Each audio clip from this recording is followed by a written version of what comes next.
بسم اللہ الرحمن الرحیم۔ 3-4 دنوں بعد جوردک حلب سے روانہ ہوا۔ وہ اپنے قلعے ہما کو جا رہا تھا۔ اس کی موجودگی میں قاتلوں کی تلاش اور سراغ رسانی ہوتی رہی۔ اس کی خواہش کے مطابق کسی گھر کی تلاشی نہیں لی گئی تھی۔ وہ مطمئن ہو کر جا رہا تھا، مگر سلیبیوں کو اس کے متعلق اطمینان نہیں تھا۔ اس کے ساتھ 10-12 محافظ تھے۔ جوردک سمیت سب گھوڑوں پر سوار تھے۔ راستے میں ٹیلوں اور چٹانوں کا علاقہ آتا تھا۔ جوردک اس علاقے میں داخل ہوا تو بیک وقت کہیں سے 2 تیر آئے۔ دونوں اس کے گھوڑے کے سر میں پیوست ہو گئے۔ تیر اندازوں نے تیر جوردک پر چلائے ہوں گے۔ گھوڑا بے لگام ہو کر دوڑ پڑا۔ 2 تیر اور آئے، وہ بھی گھوڑے کو لگے۔ اب کے نشانہ خطا ہونے کی وجہ یہ ہو سکتی تھی کہ گھوڑا بدک کر ادھر ادھر دوڑ رہا تھا۔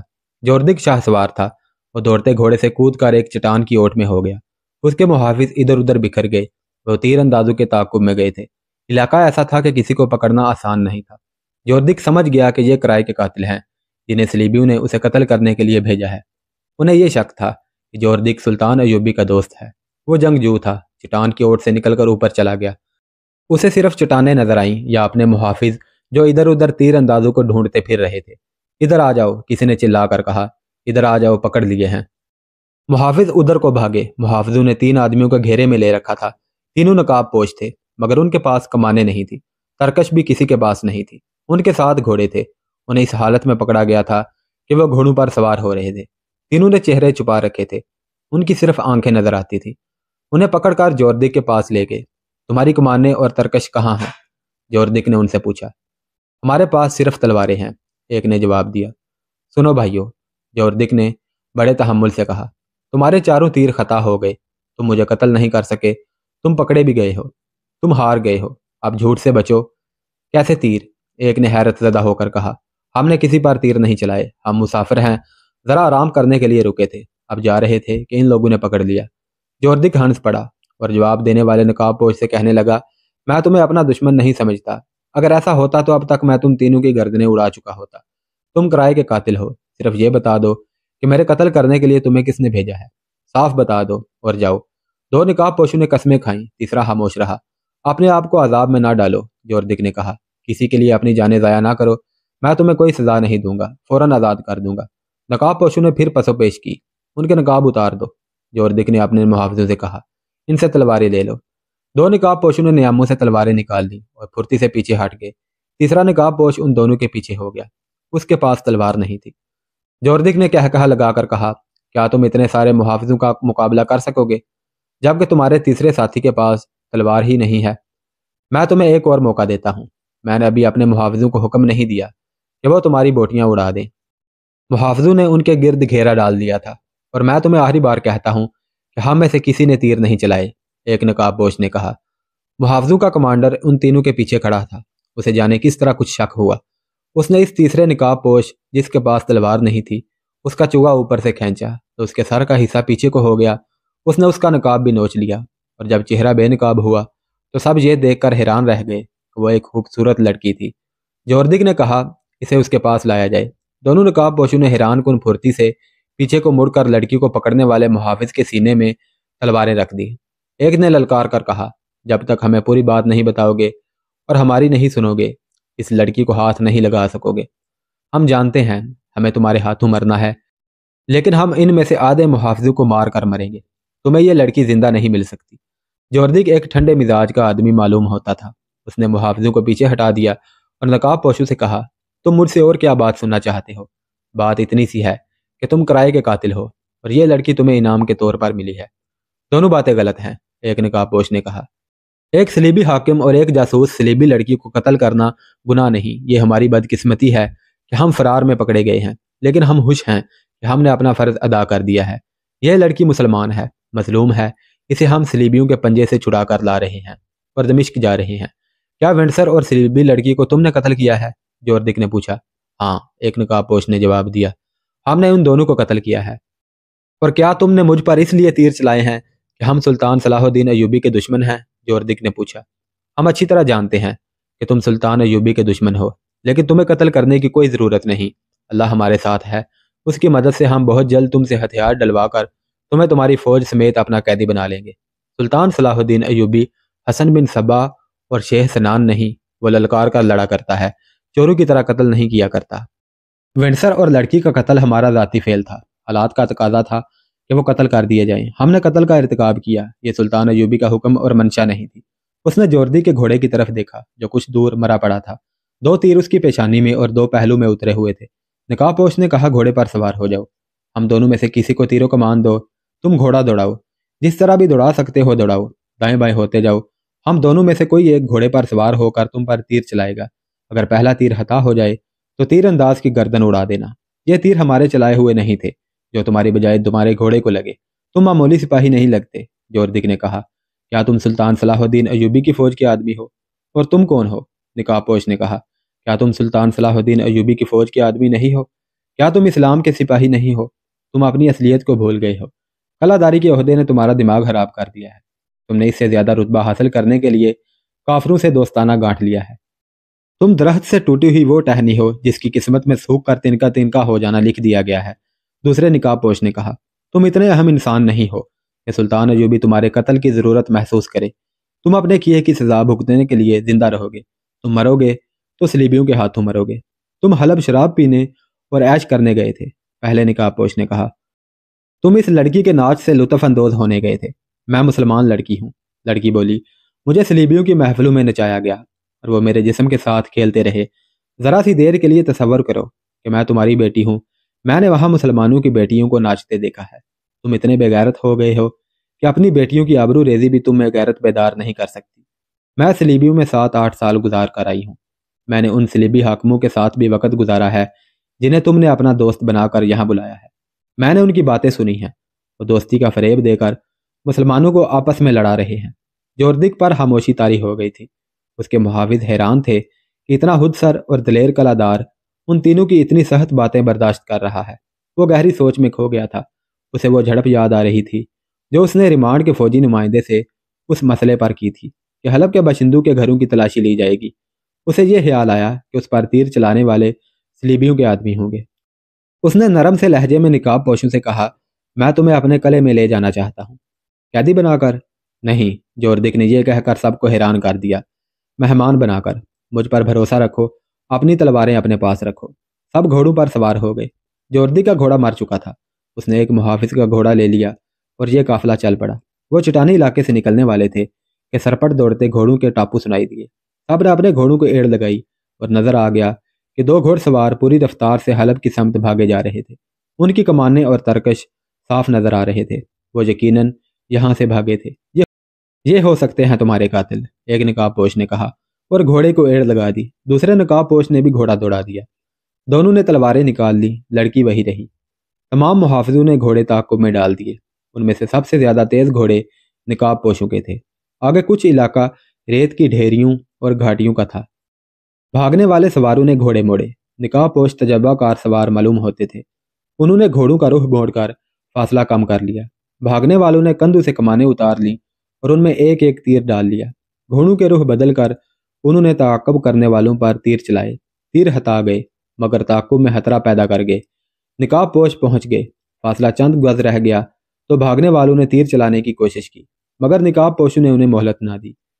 ایک نے بھاگنے والے گھوڑے کے پچھلے حصے میں تلوار دی۔ گھوڑا بے قابو ہو گیا۔ دوسرے نے دوسرے بھاگنے والے پر تلوار کا وار کیا تو اس کا ایک بازو صاف کاٹ دیا۔ دوسرے کا گھوڑا زخمی ہو کر بے لگام ہو گیا تھا۔ اسے محافظوں نے پکڑ لیا۔ انہیں جب جوردک کے سامنے لے جایا گیا تو اصل صورتحال واضح ہو گئی۔ نقاب پوشوں نے نقاب اتار دیے اور انہوں نے بتا دیا کہ وہ سلطان ایوبی کے جاسوس ہیں۔ ان میں ایک حلت تھا اور دوسرا اس کا ساتھی، اور جو بھاگتے ہوئے پکڑے گئے تھے وہ مسلمان ہی تھے، لیکن جو جوردک کو قتل کرنے آئے تھے ان میں سے جس کا بازو کٹ گیا تھا اسے بڑی بے رحمی سے کچھ دور پھینک دیا گیا۔ دوسرے سے کہا گیا کہ وہ زندہ واپس جانا چاہتا ہے تو بتا دے کہ اسے کس نے بھیجا تھا، ورنہ اس کا بھی بازو کاٹ کر یہیں پھینک دیا جائے گا۔ اس نے بتایا کہ ان دونوں کو ریمانڈ کے فوجی نمائندے نے 2 مسلمان امراء کی موجودگی میں کہا تھا کہ فلاں دن اور فلاں وقت جوردک حلب سے روانہ ہو رہا ہے اور وہ فلاں وقت چٹانی علاقے میں سے گزرے گا۔ ان دونوں کو بے تحاشا انعام پیش کیا گیا تھا۔ انہیں جوردک کے قتل کی یہ ترکیب بتائی گئی تھی کہ چٹانی علاقے میں چھپ جائیں اور جوردک کو تیروں کا نشانہ بنا کر بھاگیں۔ مقررہ وقت پر دونوں اس علاقے میں پہنچ گئے اور گزرنے والے راستے کو دیکھ کر ایک بلند چٹان پر چھپ گئے۔ بہت سے انتظار کے بعد جوردک آ گیا۔ 2 محافظ گھوڑ سوار آگے تھے، ایک اس کے دائیں اور دوسرا بائیں، باقی پیچھے تھے۔ تیر اندازوں نے نشانے تو ٹھیک لیے تھے لیکن پہلو والا محافظ آگے آ جاتا تھا۔ جوردک اور قریب آیا تو تیر چلاتے وقت آگے والا محافظ آگے آ گیا۔ تیر چلا دیے گئے لیکن نشانہ ذرا نیچے ہو گیا۔ دونوں تیر گھوڑے کی پیشانی میں لگے۔ دوسرے 2 تیر اس لیے ہتا ہو گئے کہ گھوڑا 2 تیر کھا کر بدک گیا تھا، اور جب تیر چلائے گئے تو وہ بہت زور سے اچھل پڑا تھا۔ اس سے تیر جوردک کو لگنے کی بجائے گھوڑے کے پہلو میں لگے۔ وہاں چھپنے کی جگہیں بہت تھیں اور موزوں بھی تھی۔ انہوں نے گھوڑے ایسی ہی ایک جگہ چھپا دیے تھے اور ان کے منہ باندھ دیے تھے تاکہ ہنہنا نہ سکیں۔ تیر انداز بھاگ کر کہیں چھپ گئے۔ انہوں نے محافظوں کو دیکھا جو بکھر کر انہیں ڈھونڈ رہے تھے۔ وہ چھپ کر انہیں دیکھتے رہے۔ پھر ایک طرف سے شور اٹھا کہ ادھر آ جاؤ، پکڑ لیے ہیں۔ تیر اندازوں نے دیکھا کہ محافظ 3 نقاب پوشوں کو پکڑ کر لے جا رہے تھے۔ تیر انداز بہت خوش ہوئے کہ ان کی جان بچی، مگر وہ ابھی وہاں سے بھاگنا نہیں چاہتے تھے کیونکہ ابھی پکڑے جانے کا خطرہ تھا۔ ایک محافظ ایک چٹان پر کھڑا رہا۔ اسے وہاں دیکھ بھال کے لیے کھڑا کیا گیا تھا۔ بہت دیر بعد اس محافظ کو وہاں سے بلایا گیا۔ دونوں تیر انداز اپنے گھوڑوں کے پاس گئے، ان کے منہ کھولے اور سوار ہو کر فرار ہوئے۔ انہیں معلوم نہیں تھا کہ جوردک اپنے محافظوں کے ساتھ وہاں سے چل پڑا ہے۔ اس تیر انداز کو جوردک نے اپنے ساتھ لے لیا اور سب ہما کی سمت روانہ ہو گئے۔ دوسرا تیر انداز کٹے ہوئے بازو سے خون بہہ جانے کی وجہ سے تڑپ تڑپ کر مر چکا تھا۔ راستے میں حلت نے اسے حمیرہ کے متعلق ساری بات سنائی اور یہ بھی سنایا کہ اس نے ونڈسر کو کس طرح قتل کیا تھا۔ جوردک کے لیے حیران کن یہ تھا کہ وہ حلب سے نکل کر کس طرح آئے۔ حلت نے اسے بتایا کہ وہاں ان کا ایک کمانڈر بھی تھا جس کا وہ نام اور حلیہ نہیں بتانا چاہتا تھا۔ اس نے یہ طریقہ اختیار کیا کہ کپڑے وغیرہ لپیٹ کر نوزائیدہ بچے کے قد بت کی شکل بنا دی اور اس پر کفن چڑھا دیا۔ 4-5 جاسوسوں نے ادھر ادھر بتایا کہ فلاں کا بچہ مر گیا ہے۔ کفن میں لپٹے ہوئے کپڑوں کو کمانڈر نے ہاتھوں پر اٹھایا۔ حلت اس کا ساتھی حمیرہ مردانہ لباس میں اور 4-5 آدمی جنازے کی شکل میں ساتھ چل پڑے۔ قبرستان شہر سے باہر تھا۔ وہاں 3 گھوڑے کھڑے تھے۔ یہ گھوڑے ایک ایسا جاسوس لایا تھا جو حلب کی فوج میں تھا۔ یہ چرائے ہوئے گھوڑے تھے۔ جنازہ فوجیوں کے سامنے سے گزرا اور قبرستان گیا۔ وہاں قبر کھودی گئی، جنازہ پڑھا گیا۔ حلت اس کا ساتھی اور حمیرہ گھوڑوں پر سوار ہوئے اور نکل گئے۔ قلعے میں جوردک کا قافلہ رات کو پہنچا۔ حلت وغیرہ کو اس نے باعزت مہمانوں کی طرح رکھا۔ اس نے حلت سے پوچھا، مجھے اب اپنا دوست سمجھو، مجھے یہ بتاؤ کہ صلاح الدین ایوبی کیا کر رہا ہے؟ تمہیں ضرور معلوم ہوگا۔ اس نے اصالے کا تعاقب کیوں نہیں کیا تھا؟ میں اگر سلطان کا منصوبہ جانتا بھی ہوں تو آپ کو نہیں بتاؤں گا، حلت نے جواب دیا، اور میں آپ کو یہ بھی نہیں بتاؤں گا کہ میں نے حلب سے کیا کیا معلومات حاصل کی ہیں۔ صلاح الدین ایوبی کے ساتھ میری ذاتی دشمنی تھی، جوردک نے کہا۔ پھر میں اس کے خلاف ہو گیا۔ اس کی وجہ جو کچھ بھی تھی میں غلطی پر تھا۔ مجھے اس غلطی کا احساس دشمن نے دلایا ہے۔ میں نے صلیبیوں کی نیت معلوم کر لی ہے۔ ایک طرف وہ میری فوج اور میرے قلعے کو استعمال کرنا چاہتے ہیں، دوسری طرف انہوں نے مجھے قتل کرانے کی کوشش کی۔ مجھے نور الدین زنگی مرحوم اور صلاح الدین ایوبی کی باتیں اور رسول یاد آ گئی ہیں۔ ان کا کہنا ہے کہ یہ جنگ ہلال اور صلیب کی ہے۔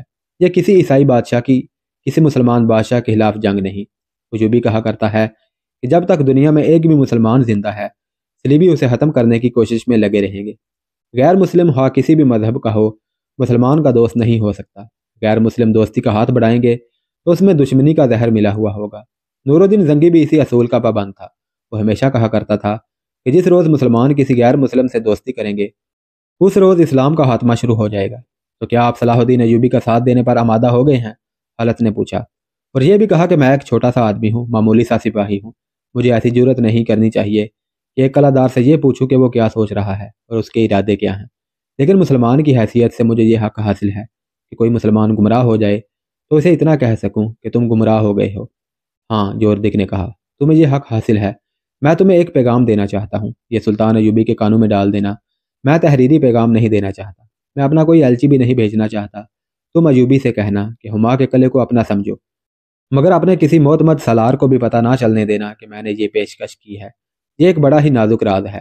اسے کہنا کہ صلیبی دوستی کے پردے میں ہمارے علاقوں میں قدم جماتے جا رہے ہیں۔ تم سردیوں کے بعد شاید حملہ کرو گے، مگر یہ خیال رکھنا کہ ادھر سے تم پر پہلے ہی حملہ نہ ہو جائے۔ اگر تم نے پیش قدمی کی تو ہما کے راستے سے آنا، میں انشاءاللہ پرانی دوستی کا حق ادا کر دوں گا۔ دوسرے دن جوردک نے حلت، اس کے ساتھی اور حمیرہ کو رخصت کر دیا۔ صلیبی انٹیلیجنس کے کمانڈر ونڈسر کا قتل بے شک اتفاقیہ تھا۔ اس نے سلطان ایوبی کے 2 جاسوسوں کے لیے ایسے حالات پیدا کر دیے تھے کہ وہ ان کے ہاتھوں قتل ہو گیا، لیکن یہ بہت بڑا کارنامہ تھا۔ اس کے قتل سے سلطان ایوبی کو فائدہ پہنچا کہ اس کے دشمن کی انٹیلیجنس جو پہلے ہی کمزور تھی، منظم نہ ہو سکتی۔ اس کے مقابلے میں سلطان ایوبی کا نظام جاسوسی زیادہ منظم اور ذہین تھا۔ اس کے جاسوس صرف جاسوس نہیں تھے جو پکڑے جائیں تو خاموشی اختیار کر لیں۔ اس نے جاسوسوں کو بڑی ہی سخت کمانڈو ٹریننگ دے رکھی تھی تاکہ وہ پکڑے جانے کی صورت میں لڑ کر نکلیں اور جسے قتل کرنا ضروری ہو اسے قتل بھی کر دیں، اور ان کے جسم اتنے سخت ہوں کہ زیادہ سے زیادہ اذیت، بھوک، پیاس اور تھکن برداشت کر سکیں۔ یہ خوبیاں حلت اور اس کے ساتھیوں میں بھی تھیں۔ انہوں نے نہ صرف صلیبیوں کے اتنے اہم افسر کو مار کر دشمن کو اندھا کر دیا، بلکہ جوردک جیسے سخت مزاج قلعہ دار کے ساتھ ایسی باتیں کی کہ اسے سلطان ایوبی کا حامی بنا آئے۔ حالت نے سلطان ایوبی کو جب جوردک کا پیغام دیا تو سلطان کو یوں سکون محسوس ہوا جیسے صحرا میں ٹھنڈی ہوا کا ایک جھونکا بھولے بھٹکے سے آ گیا ہو۔ اسے ہر طرف دشمن ہی دشمن نظر آتے تھے، اپنے بھی دشمن، پرائے بھی دشمن۔ جوردک کے پیغام نے اسے سکون تو دیا لیکن وہ کسی ہوش فہمی میں مبتلا نہ ہوا۔ یہ دھوکہ بھی ہو سکتا تھا، لہذا اس نے اپنے حملے کے پلان میں کوئی رد و بدل نہ کیا، اتنا ہی پیش نظر رکھا کہ ہما سے حمایت کی توقع ہے۔ اب دشمن کے کیمپ سے جو اطلاعات آ رہی تھیں ان میں کوئی نئی بات نہیں تھی، وہاں کوئی تبدیلی نہیں آئی تھی۔ وہاں کے کمانڈروں اور مشیروں کو یہی توقع تھی کہ سردیوں میں جنگ کا امکان نہیں۔ ایک اطلاع یہ بھی تھی کہ صلیبی بظاہر سب کے دوست بنے ہوئے ہیں، مگر وہ درپردہ بڑے بڑے امراء کو ایک دوسرے کے خلاف اکسا رہے ہیں۔ یہ تو سلطان ایوبی کو معلوم ہی تھا کہ سالے کے تمام حواری ایک دوسرے کے دشمن ہیں۔ وہ اکٹھے صرف اس لیے ہو گئے تھے کہ سلطان ایوبی کو وہ اپنا مشترکہ دشمن بنا بیٹھے تھے، اور اس دشمنی کی وجہ یہ تھی کہ سلطان ایوبی انہیں عیش و عشرت کی اور من مانی کی اجازت نہیں دے سکتا تھا۔ انہیں سلطان ایوبی کا یہ مشن بھی اچھا نہیں لگتا تھا کہ سلطنت اسلامیہ کی توسیع اور استحکام کو جنون یا صحیح الفاظ میں ایمان بنا لیا جائے۔ وہ ان حکمرانوں میں سے نہیں تھا جو آرام اور سکون سے حکومت اور عیش کرنے کی خاطر دشمن کو دوست بنا لیا کرتے تھے۔ اسے جنگی نوعیت کی جن معلومات کی ضرورت تھی وہ اس نے حاصل کر لی تھی۔ اس کی فوج سردی میں لڑنے کے لیے تیار ہو گئی تھی۔ اب رات کی ٹریننگ میں کوئی سپاہی بیمار نہیں ہوتا تھا۔